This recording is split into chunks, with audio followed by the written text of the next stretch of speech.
So I'm finding though that there are so many different types of sales tech. I mean, we're lumping a lot of things under here. It's much more than, a few years ago, we just really looked at the CRM.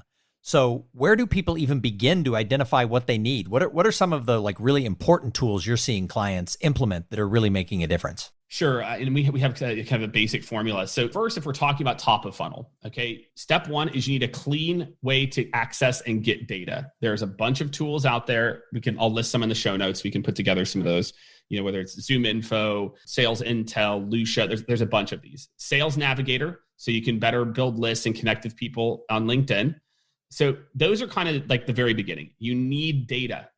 Right? You need information to act upon, right? To both augment your current customer database and for new people to reach out to.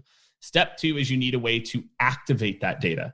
So now we have this information. How are we going to put people into the right sequence? So for us, we are Outreach's largest implementation partner.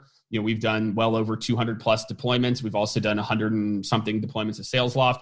And so the reason we focused on that sector first is these tools allow you to outsource your brain, meaning, and not by hitting send all, but instead, who am I supposed to follow up? When was I supposed to follow up with that person? What touch point should I use here? So a sales engagement platform allows you to just kind of put people into these processes that then you can customize your actions and activities. And then finally, you need a data source. I think sometimes in sales, we move so slow, right? We optimize our processes every 6 to 12 months. Again, let's go use the marketing analogy. Best in class organizations are optimizing all the time. When you are putting through a system, hundreds of thousands of data points, you need to have that always optimizing mindset. So you need a data or analytics tool to help you to understand how you're performing, what happens when you took the insights from the tool, and then what you need to do better next time. And it's a loop. If you have those core things, you're going to be able to generate meetings, insights, and really feed a team that's going to be always on. And then the last kind of tooling I'll talk about, and this is a newer category, and this is probably, to me, one of the most exciting categories in sales right now. We call it the customer collaboration platform space.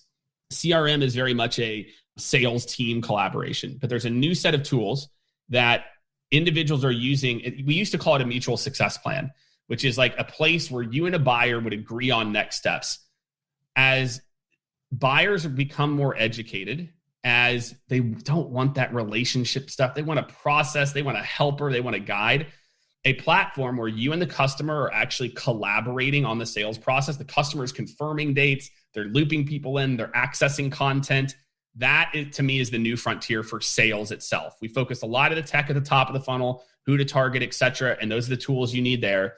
And now what we need to do is realize that customer behavior has changed. And they want project management. They don't have time for another project. They need you to handle this. And a customer collaboration platform, we really believe, is going to be at the heart of the future of sales.